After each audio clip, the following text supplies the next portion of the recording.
So, wir können uns als nächstes jetzt mal gemeinsam Aurora anschauen. Hier ist doch Vendel mit dem Aurora Showcase, meine Damen und Herren. It's a vast Iron Bunny mage that has stealth, plenty of wall hopping skills, free hit passive and a pretty crazy ultimate. In today's video I'll show you her abilities, gameplay, I'll show you the tooltips of her spells and a lot of testing that I was able to do when Riot invited me to LA to check her out. Thanks to this, I'll be able to explain her kit in much more details than usual. Riot has worked on Aurora for 7 years. She is bringing diversity to League of Legends through the representation of autism. She can see the veil between spirit and material realms. Was hat er gerade gesagt? Sie bringt Diversity, weil sie Autismus hat? She is a Freljordian witch. Was? She is intended to be viable both mid and top lane, but it's also possible she will be playable in other roles, although that isn't a very high priority. Let's get straight to her abilities. Aurora's passive. Aurora Damage and Energy. Okay, eine klassische Tree-Hit-Passive, Leute. Das sehen wir ja super, super oft bei vielen Champions. Spells and Attacks. Und dann macht sie einen Exorzismus. 6% Maximum Health Damage.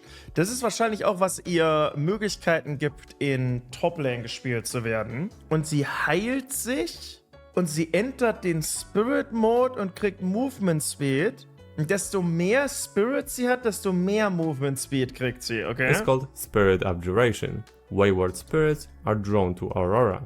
If she damages an enemy 3 times with her spells or attacks, she will perform an exorcism, dealing percentage of enemy max health as magic damage and also freeing a spirit that will empower her healing every second, and she will also enter spirit mode, gaining percentage movement speed for 3 seconds. Every additional spirit that Die Passive allein länger als Nasus Kit, ne? follows Aurora will further increase her bonus movement speed by 5%. Passive damage is 6% max HP and it also scales with AP. Each 100 AP equals 1% enemy max HP damage, and the movement speed part of her passive also scales with AP. 3% bonus movement speed per each 100 AP she has. As far as I know, this passive can only be stacked on champions and epic monsters. As you probably noticed, Aurora's passive is pretty stacked. It's a very important part of her kit. Aurora's Q is called Twofold Hex. She fires a blast of cursed energy in a direction. Bunny Mage fires a blast of energy.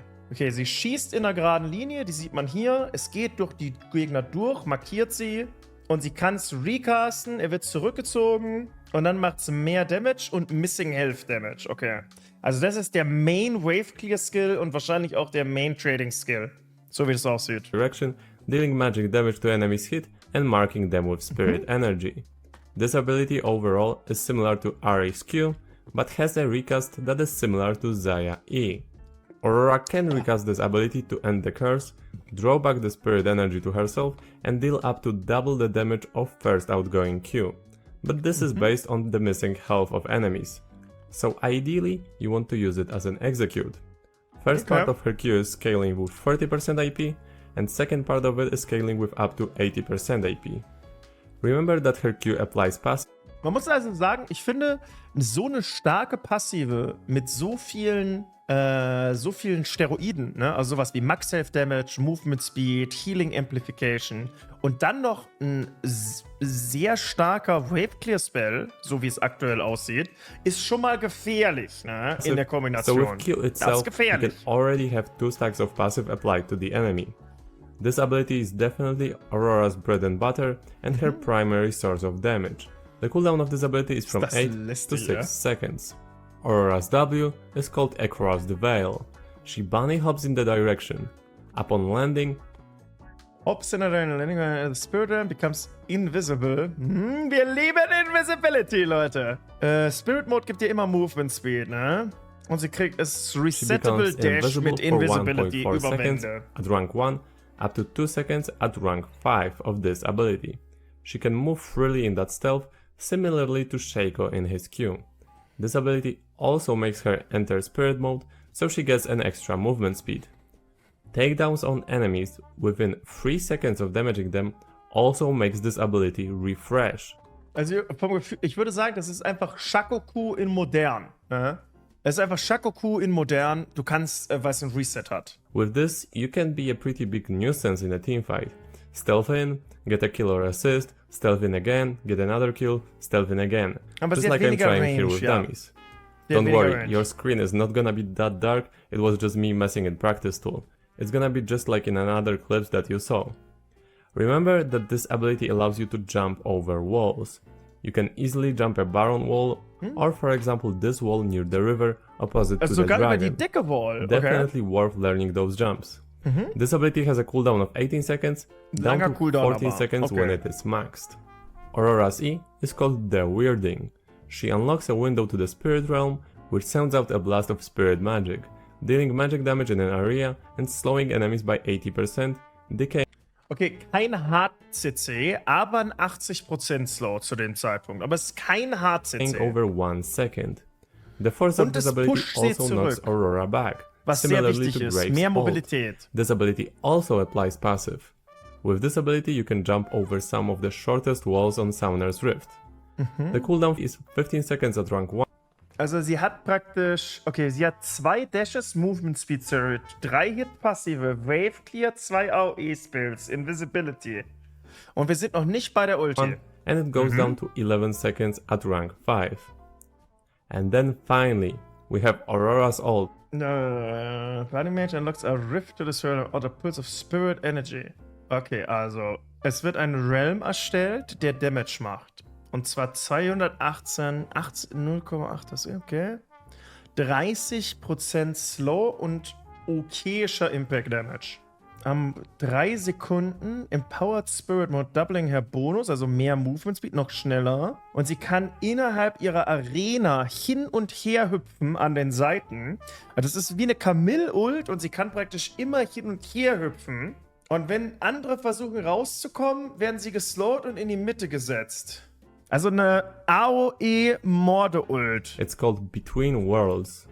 She unlocks a rift to the spirit realm, sending a pulse of energy that does magic damage and slows enemies hit by 30% for 2 seconds. This area merges with the spirit realm for 3 seconds, giving Aurora an empowered spirit mode, doubling her bonuses while she's inside of it and allowing her to travel from one end to the other by walking into its wall. You can travel from one end to the other multiple times in one cast. When Aurora travels from one side to the other, she cannot be targeted, and also she cannot use any spells. Oh, and she's also she cannot use any spells. Oh, and she's also unstoppable during the casting part of Ultimate. Any enemies that attempt to cross this threshold are going to be pushed back toward the center of the area and slowed by 75% for 1.5 seconds after being pushed. What is very important is that as an enemy, you cannot walk out of this ability. You can flash out of it, or you can get out of it by using a blink, like Ezreal's E. Normal dashes will not allow you to get out of this ability. Aurora cannot leave it herself, even if she uses her W. That being said, she can recast this ability to cancel it, similarly to Jarvan ult. What's very important about this ability Also das größte Problem, das ich persönlich mit einem Spell sehe, ich weiß nicht, ob ihr das fühlt, ist, dass der einfach so visuell überladend ist, ehrlicherweise. Ich habe das Gefühl, dass, also wenn jemand Aurora-Ulti macht, du siehst ja nichts mehr. Praktisch der ganze Boden wird blau. Das sieht sehr, sehr, sehr, sehr rough aus, muss ich sagen. Das sieht sehr rough aus. Ich glaube, es ist extrem schwierig, da die Übersicht zu halten, auch wenn sie halt permanent dann rumdashen kann in dem Ding. Ich meine, Aurora bis jetzt, finde ich, sieht es so aus, dieser Champion kann sehr stark sein, es kommt auf die Stats an. Und wenn die schlechte Stats hat, wird die komplett useless sein und ein 30% Win Ratio Champion. Das ist wirklich, das kommt nur auf ihre Base-Stats an. Und ansonsten, also wie nennt man das? ADHS-Champion.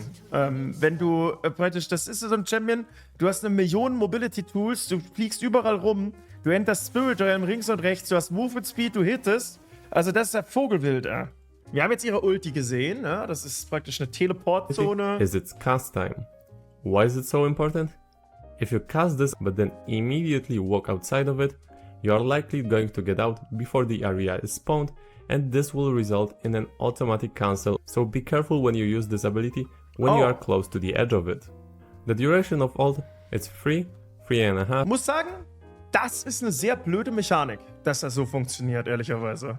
Das ist wirklich eine sehr, sehr blöde Mechanik. And 4 seconds for levels 6, 11 and 16 respectively. The cooldown of this ability is 140. 3 bis 4 Sekunden. Das ist schon nicht viel auch, ne? 3 bis 4 Sekunden. Wie lange hält denn eine Morde-Ulti so? Seconds at rank 1, 120 seconds at rank 2 and 100 seconds at rank 3. Of course I wouldn't be myself if I didn't try to bug this ability. I tried to use it in the base or an alcove, hoping I can maybe glitch out outside of the map, but didn't get much luck there. Now let's talk a bit more about her gameplay, items, etc. Aurora abilities use plenty of mana, 60, 80, 80 and 100 respectively. So rushing a mana item definitely seems like a solid idea. For items, you most likely... Okay, schauen wir mal. Er ist 10,6 zu dem Zeitpunkt, aber er hat nur 140 CS. Das heißt, es ist eine Aurora, die even im Gold ist ungefähr, zu jemandem, der gut gefarmt want ist. To go for a typical burst mage build, like Ludens, Rabadons and Zonias. For runes, we are suggested to try Electrocute for extra damage or Phase Rush to further increase Aurora's already high mobility. In terms of mobility, she can be somewhat compared to Lilia, but she also has stealth and more dashes. Speaking of dashes, learning which walls you can pass over with your W, E and Alt is gonna be very important. Die ist relativ short range, aber, ne, muss man sagen. Also wenn du so fighten musst, dann musst du ein bisschen... Aurora. She can output a lot of damage. Her basic combo is often going to be Q, E, Q. It's important to use your first Q before E, because after you use your E, you are knocked back. So if you did EQQ instead, it would be harder to reach your enemies with Q. Your second part of Q pulls are not range limited. In theory, you can even do Q into teleport into Q. The more units you hit with your first part of Q, the more damage you can deal on its way back. It's important to try to hit as many units as possible to maximize your damage.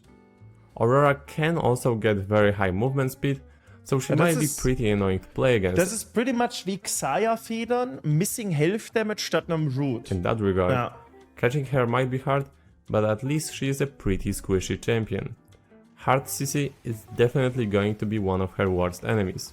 If you have any questions regarding Aurora, also diese Ult sieht nach so einem Albtraum aus, ne, wenn ich das sehe. Ich weiß nicht, wie das euch geht, aber also da die Übersicht zu halten, wenn sie aus jeder Wand auf der anderen Seite rauskommen kann und da permanent hin und her dasht. Aurora is a vast...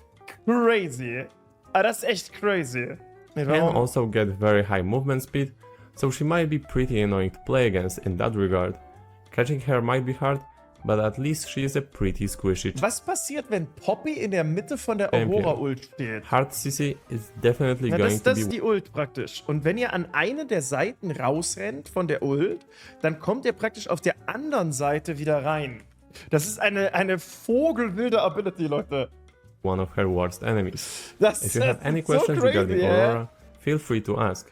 It is possible I might already be able to answer them. Let me know what you think about her. Thanks for watching and have a nice day. Ja, also sehr interessantes Design, muss ich sagen. Ist natürlich ein Champion, super viele Dashes, super high APM, super viele Ideen und Big Plays, die möglich sind. Federn ziehen, Dashes, Invisibility, über Wände hüpfen, die Big Play Ulti, so. Da ist so viel Play Potential, also wird bestimmt Spaß machen, die zu spielen. Ich könnte mir vorstellen, dass die, wenn ihre Stats nicht sehr gut sind, komplett auf die Fresse fällt beim Release. Also, dass wir eine terrible Win-Ratio sehen werden. Aber ich lasse mich gerne eines Besseren überzeugen hier. Ich glaube, es wird ein schwerer Champion zu spielen sein und wird ein absoluter Balance-Albtraum, ist mein Gefühl. Also es ist ein absoluter Balance-Albtraum. Ich könnte mir vorstellen, dass wieder der klassische Hotfix-Buff into Turbo Broken kommt, den Riot so gerne spielt. Dementsprechend mal gucken. Na? Aber sehr interessanter Champion. Hoffentlich nicht zu broken und lustig zu spielen.